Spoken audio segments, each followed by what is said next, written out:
কোনো কথা নাই। 50 বছর পরে নিরপেক্ষ একটা চেয়ারম্যান বাংলাদেশত আছে।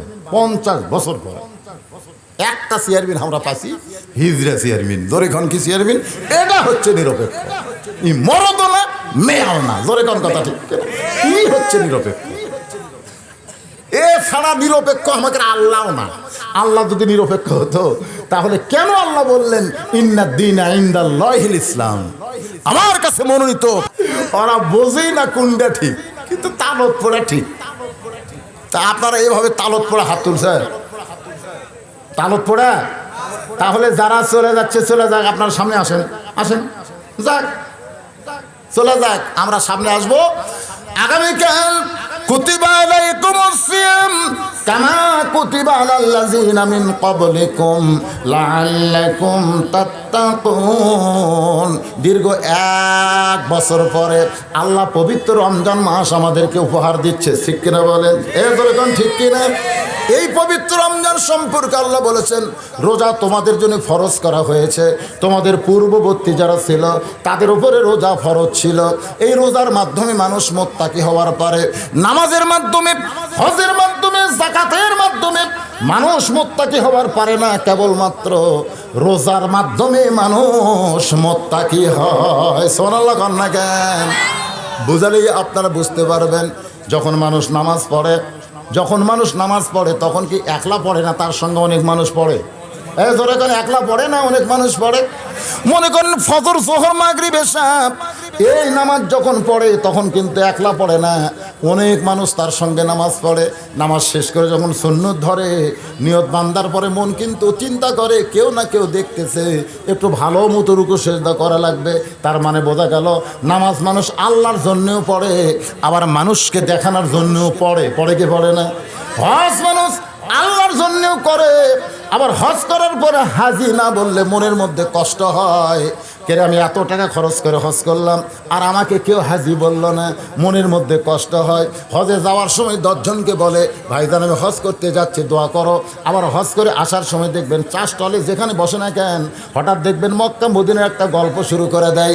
সবাইকে জানাবার চাই যে আমি হজ করেছি, এটা যেন মানুষ বুঝতে পারে। তার মানে বোঝা গেল হজ মানুষ আল্লাহর জন্যও করে, আবার মানুষকে শোনানোর জন্যও করে। জোরে কোন কথা ঠিক কিনা? যাকাত, এই যাকাত মানুষ আল্লাহর জন্য দেয়, আবার মানুষকে দেখানোর জন্য লাইন করে যাকাত দেয়। এরকম আছে না নাই? 23 তারিখে দিব, 25 তারিখে দিব, তোমরা আমার বাড়িতে চলে আসো। মানুষ যখন বাড়িতে যায় তখন এরকম মোবাইল দিয়ে ছবি করে সেটা আবার ফেসবুকে ছেড়ে দেয়, বলে আমি এতগুলা মানুষকে এত টাকা যাকাত দিলাম, আমি ইফতারি দিলাম, এ করলাম, সে করলাম। তার মানে মানুষ আল্লাহর জন্যও যাকাত দেয়, মানুষকে দেখানোর জন্যও যাকাত দেয়। কিন্তু শুধুমাত্র রমজান মাসে রোজা, এই 16 ঘন্টা না খায়া, না পানি পান করে, পানাহার ত্যাগ করে, খাওয়া ত্যাগ করে মানুষকে দেখানোর জন্য কেউ থাকবে না। কারণ এটা দেখানোর জন্য হলে মানুষের সামনে কিছুই খাইব না। কিন্তু দুপুরবেলা যখন গোসল করবার যাই, আমরা তো বাথরুমে জানলা থাকে না, দরজা বন্ধ করে এই ঠান্ডা পানি যখন মাথার উপর দিয়ে বুকের উপর যায়, বারবার কিন্তু মুখের মধ্যে পানি যায়, আমি কুলি করে পানি ফাইলে দিই। তোরে কোন কথা ঠিক কিনা? হঠাৎ যদি পানির ফুটা আমার গলার মধ্যে আসে বলে মনে হয়, তখন করে আমি খক খক করে বের করি। বাজান গো, জানলা নাই, দরজা বন্ধ, মন কিন্তু বারবার বলতেছে এত রোদের মধ্যে তৃষ্ণায় কলিজা ছটফট করতেছে, একটা ঢোক পানি খা, একটা ঢোক পানি খা। কেউ দেখবার পাবে না, কারণ জানলা তো নাই, দরজা বন্ধ, দেখবে কে? খা, ঠান্ডা পানি খা। তখন ইমান বলে পাগল, দুনিয়ার কেউ না দেখলেও আল্লাহ দেখবে। এটা কেবলমাত্র রোজার মাধ্যমে বান্দা হাসিল করে। এই জন্যে আল্লাহ বলেছেন লাআল্লাকুম তাত্তাকুন, আশা করা যায় এই রোজার মাধ্যমে তোমরা মুত্তাকি হবে। বাজান, এই রমজান মাসের চাঁদ ওঠার সঙ্গে সঙ্গে আমি 1 বছর সৌদি আরবে ছিলাম। এই যে ইফতারের জন্য যে পানি আমরা খাই, আমরা স্পিরিট খাই, টাইগার খাই, এরকম খাই কি খাই না? ওটার দাম ছিল রোজার আগে 2 রিয়াল, 2 রিয়াল দাম ছিল। যেদিন রোজার চাঁদ উঠলো আমরা কিনবার গেলাম 1 রিয়াল দাম। আমি কইলাম ভাইজান গতকাল 2 রিয়াল ছিল, আজকে 1 রিয়াল কেন? তখন বলতেছে সৌদি সরকার, কোরআনের সরকার, মুসলমান সরকার, কোরআনের চাঁদ, রমজান মাসের চাঁদ দেখার সঙ্গে সঙ্গে প্রত্যেকটা জিনিসপত্রের দাম অর্ধেক করে দেয়। যেই রুটি আসলো 1 রিয়াল সেটা হাফ রিয়াল হয়ে গেছে, 1 রিয়ালে এখন 2 রুটি দেয়, আগে দিল 1 রুটি এখন 2 রুটি দেয়, যেটাই যাবেন সেটা অর্ধেক দাম হয়ে যায়। আর আমাদের বাংলাদেশে কোরআনের শাসন না থাকার কারণে প্রত্যেকটা জিনিসের দাম রোজার চাঁদ উঠলে ডবল হয়ে যায়। জোরে কোন কথা ঠিক না? এখন সরকারের মন্ত্রীরা বলতেছে সিন্ডিকেট, এই সিন্ডিকেট করে নাকি তেলের দাম বাড়াচ্ছে, চাউমিনের দাম বাড়াচ্ছে, চালের দাম বাড়াচ্ছে। আমি বলি সরকার বাহাদুর, আপনি আলেমদেরকে ধরে জেলের মধ্যে ঢুকাবার পারেন, আর যারা সিন্ডিকেট করে তারা এত কি ক্ষমতাবান, তাদেরকে 5 বাড়ি দিয়ে কেন জেলের মধ্যে ঢুকাবার পারেন না? জোরে কোন কথা ঠিক না? আসলে এগুলা কথা না, এগুলা দায় সারা কথা। জোরে কোন ঠিক? এই গভীর রাত্রের কি শোনাবো ভাই? 3টা প্রশ্নের উত্তর গেল কারে? হ্যাঁ, আদায় হসে কে বাবা? গামছা আদায় হসে কে রে? একটা কোরআন শরীফ কিনার মানুষ নেই রে। বাপ মার জন্য 500 টাকাতে একটা কোরআন শরীফ নেবেন, বাপ মার কবরকে আল্লাহ জান্নাত বানিয়ে দিবি। এতগুলো ছেলের মধ্যে একটা ছেলের মনে হচ্ছে না মরিয়া গেছে, ফুরিয়ে গেছে, বুড়া বুড়ি আপদ গেছে, সব দিছে মাশাআল্লাহ। আসলে আর চাই আপনাকে কষ্ট দিব না ভাই জান। এই দেখেন এক বেটা মনে হয় উঠতেছে, এটা কি বেটা রে? মাশাআল্লাহ, বাপ মা মারা গেছে। ও তোমার বাপ দিল? মাশাআল্লাহ, বাপ বেটা একসাথে ওয়াজ শুনতেছে। দেখে বাবা বেটার হাতে দিছে, মানে মরে গেলে বেটা দান দেওয়ার অভ্যাস পায়। সুবহানাল্লাহ। আপনারা এরকম সন্তানের হাতে দান করাবেন, আপনি যখন মরে যাবেন ওর একটা অভ্যাস থাকলো। যাক, আমি চাইছিলাম আল্লাহর একজন পাগল বাপ মা রোহের মাগফিরাতে 500 টাকা একটা কোরআন শরীফ দান করছে। আল্লাহ আল্লাহ, এই কোরআন শরীফ বাবু 500 টাকা দান করার কারণে বাপ মার কবরকে আল্লাহ জান্নাত বানায় দেখ। জোরে কোন আমি। আর একটা পাগলাকে যেন দিল খোরশেদ, আল্লাহ 500 টাকা দান করছে, একটা কোরআন দানের সওয়াব আমলনামায় দাও। আল্লাহ বাপ মার কবর জান্নাত বানাও। আল্লাহ তোমার কি নাম বাবা?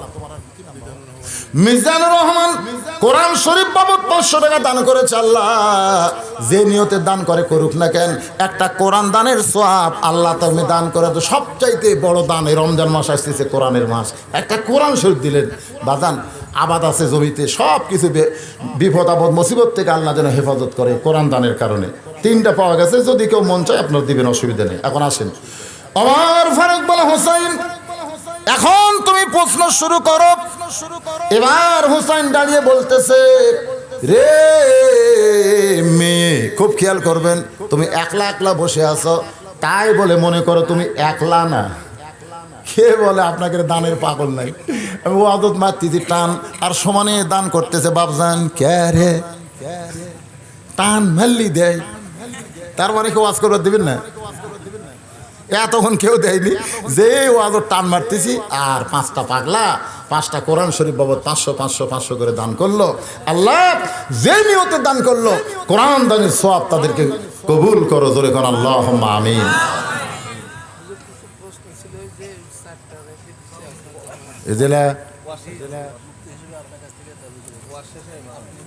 ওয়াজের কোনো শেষ আছে বাজান? ওয়াজের শেষ আছে।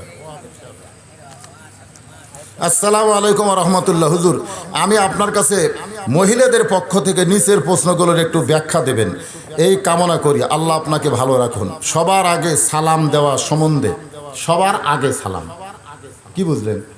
আসসালামু কবলাল কালাম, মানে কোনো কথাবার্তা বলার আগেই সালাম।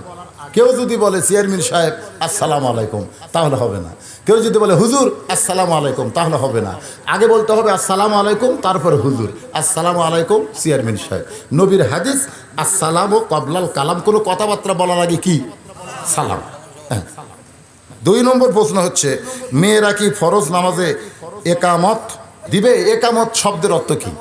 একামত শব্দের অর্থ হলো নামাজ ছাড়া হয়ে গেছে, নামাজ দাঁড়ায় গেছে।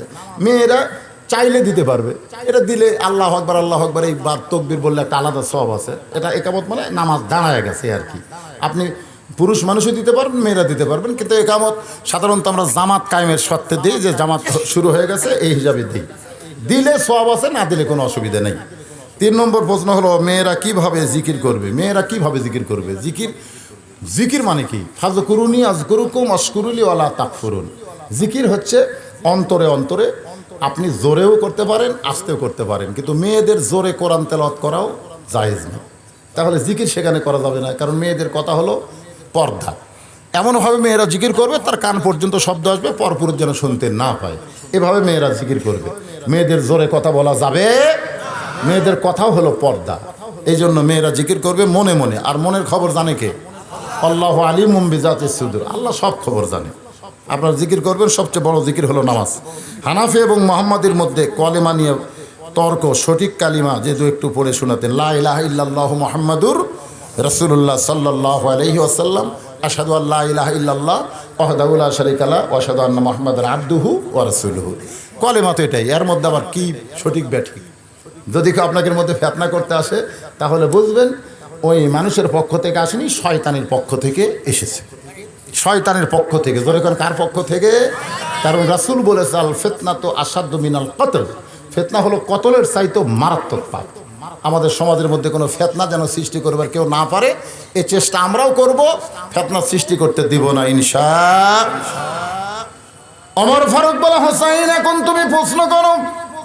এবার হোসাইন দাঁড়িয়ে বলতেছে, রে মেয়ে তুমি একা একা বসে আছো। ভাইরে খুব মনোযোগ দে, এটা বলি আমি ওয়াজ শেষ করব। তুমি একা একা বসে আছো, তাই বলে মনে করো না তুমি একলা হয়ে গেছো, বরং আমি হোসাইন বড় একা হয়েছি। ওমর ফারুক বলতেছে, হোসাইন তোমার ডান পাশে আমি বসে আছি, বাম পাশে তোমার বাবা বসে আছে, তুমি একলা কেমনে হলে? সঙ্গে সঙ্গে হোসাইন বলে, রে মেয়ে আমার দুই পাশে দুইজন মহামানব দেহ নিয়ে বসে আছে, কিন্তু এই দুইজন মহামানব মনে মনে তোমার পক্ষ নিয়েছে। আপনারা বলেন তো ওমর ফারুক কার পক্ষে? হযরত আলী কার পক্ষে? কিন্তু বসে আছে কোন পক্ষে? তার মানে বোঝা গেল বর্তমান বাংলাদেশের সরকার বলেছে নিরপেক্ষ নির্বাচন কমিশনার, আসলে নিরপেক্ষ নির্বাচন কমিশনার না, নিরপেক্ষ চেয়ারে বসে আছে, মনে মনে একটা দলের পক্ষ নিয়েছে। আপনারা কি মনে করেন শরীর? ওমর ফারুকের শরীর বসে আছে হোসানের কাছে, আলীর শরীর বসে আছে হোসানের কাছে, আর মনে মনে কার পক্ষে? ওমর ফারুক কিন্তু বারবার চাচ্ছে আল্লাহ তিনটা প্রশ্নের যেন উত্তর দিবার পারে আল্লাহ। আলীও মনে মনে বলতেছে এমন একটা মেয়ে আমার বেটার বউ দরকার। এই জন্য দুই মুরব্বী কিন্তু খালি বসে আছে এই সাইডে, কিন্তু মনে মনে মেয়ের পক্ষ নিছে। আজকে আমাদের বাংলাদেশের সরকারের প্রশাসন থেকে শুরু করে যারাই বসে আছে তার মনে মনে কার পক্ষে? বুঝতে পারতেছেন? পরে যাওয়ার সময় চিন্তা করবেন।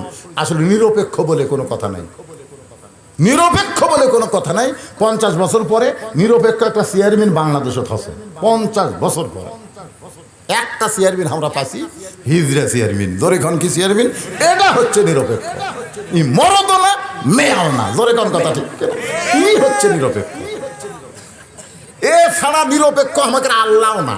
আল্লাহ যদি নিরপেক্ষ হতো তাহলে কেন আল্লাহ বললেন ইন্নাদ দীনা ইনদাল্লাহিল ইসলাম, আমার কাছে মনোনীত পছন্দনীয় একমাত্র ধর্ম হলো ইসলাম। তাহলে আল্লাহ কি নিরপেক্ষ? আল্লাহ মুসলমানের পক্ষ। তা আল্লাহ যদি নিরপেক্ষ না হয় এই সরকার কেমনে নিরপেক্ষ হয়? কথা বল না কেন? এই জন্য নিরপেক্ষ বলে কিছু নাই, মনে মনে কারো না কারো পক্ষে হয়ে বসে আছে। তোর কোন কথা ঠিক? ওমর ফারুক বলে, হোসাইন এখন প্রশ্ন করো। হোসাইন 1 নম্বর প্রশ্ন করলো, আমার মাকে তুমি জানো? 2 নম্বর প্রশ্ন হলো 6 বছর বয়সে ঈমান তুমি কেমনে পাইলা? 3 নম্বর প্রশ্ন হলো বিবাহের পরে আমার সঙ্গী তোমার থাকতে হবে। সর্বসা করলে কয় প্রশ্ন? 3টা প্রশ্ন। 1 নম্বর প্রশ্ন হলো আমি কোন মায়ের সন্তান? হযরত আলী চমকে উঠছে, কারণ আমি বাবা ছেলের সঙ্গে আইছি, আর ছেলে বাবার কথা না বলে মায়ের কথা কেন বললেন? মায়ের কথা বলার কারণ হলো সন্তান ভালো না মন্দ এটা বাবার কারণে নয়, সন্তান ভালো মন্দ হয় মায়ের কারণে। বাবা আনন্দে মাতিয়া সাগরে ভাসাইয়া সেই যে চইলা যায় খবর লয় না। মাজন ধরিয়ায় উদরে কতই কষ্ট করে, 10 মাস পরে পায় প্রসবের বেদনা। এমন দরদি ভবে কেউ হবে না আমার মা গো। মেয়েটা বলতেছে, হোসাইন তোমার 1 নম্বর প্রশ্নের উত্তর হলো আমি আপনার মারে চিনি। ওমর ফারুক জিব্বাত কামড় খাইছে। হযরত আলী চোখটা দরদর করে পানি পড়তেছে, কারণ হোসেন প্রশ্ন করেছে আমার মাকে জানো, আর মেয়েটা বলতেছে আমি চিনি। ওমর ফারুক জিব্বাত কামড় খাওয়ার কারণ হলো 1 নম্বর প্রশ্নে আউট। 3টার উত্তর তো দেওয়া দূরের কথা, 1 নম্বর আউট হয়ে গেল। প্রশ্ন করলো কি আর উত্তর দিল কি? মাকে জানো, জানে সবাই। ফাতেমা নবীর মেয়ে, খাতুনে জান্নাত সবাই জানে। ফাতেমা হাসান হোসেনের মা সবাই জানে। ফাতেমা হযরত আলীর বিবি সবাই জানে। কিন্তু যদি বলে চিনি, চিনি এত সহজ না। চিনি কথাটা বলা কঠিন, কারণ চিনি জিনিসটাই হলো পাড়া বেড়ানি, সবাই তাকে দেখে, সবাই চিনে। অমুকের বউরে গোটা গ্রামের লোক চিনে, এরকম লোক আছে না নাই? অমুকের বউ আমাদের পাড়ার মধ্যে 1 নম্বর। গল্প করো না, কেন আমাদের পাড়ার মধ্যে 1 নম্বর কেড়ে অমুকের বউ। তুই কেমনে জানলি? তুই দেখি না, সবসময় দেখি, খেলে আমি দেখি, মেতর দেখে, ভ্যানালা দেখে, গোটা পাড়ার লোক সবাই চোখ সুখ করে রে। দেখে যা সুখ হয়। আপনারা শুনে নেন, আজকে কাগজে লেখালেন আপনার বউকে যদি গোটা পাড়ার লোক চিনে আপনি জান্নাত যাবার পারবেন না। লেখালেন আর দাইসু লা ইয়াদখুলুল জান্নাহ, দাইস কোনোদিন জান্নাতে যাবে না। সাহাবীরা বলে দাইস কোন নারী? আল্লাহ নবী বলে দাইস নারী না রে, ওই সকল পুরুষ যাদের অধীনে নারীরা পর্দা করে না। তাহলে আমার বউকে চিনান যাবে, কেউ যেন না চিনে, এই চেষ্টা আমার করার দরকার আছে না নাই? হযরত আলী চোখ দিয়ে দর দর করে পানি পড়তেছে। পানি পড়ার কারণ হলো আমি হাসান হোসেনের মারে পুরোপুরি চিনবার পারি নাই। গভীর রাত্রে জান্নাতুল বাকিতে দাফন করছে। গভীর রাত্রে। ফাতেমার দাফন কি দিনে হয়েছে না রাতে হয়েছে? হ্যাঁ, তাহলে দাফন করার পর আল্লাহ বলতেছে, আল্লাহ আমি তো ফাতেমার প্রতি খুশি হয়ে গেছি, আল্লাহ আপনিও খুশি হন। এই কথা বলে তাকায় দেখে সামনে কয়েকটা পুরাতন কবর। এইমাত্র ফাতেমার কবর দিছে, সেই কবর আর নাই। গোটা জান্নাতুল বাকি হযরত আলী খুঁজতেছে ফাতেমার কবর, ফাতেমার কবর। এইমাত্র কবর দিলাম, সেই নতুন কবর কোন জায়গায়? খালি পুরাতন কবর দেখতে পাই।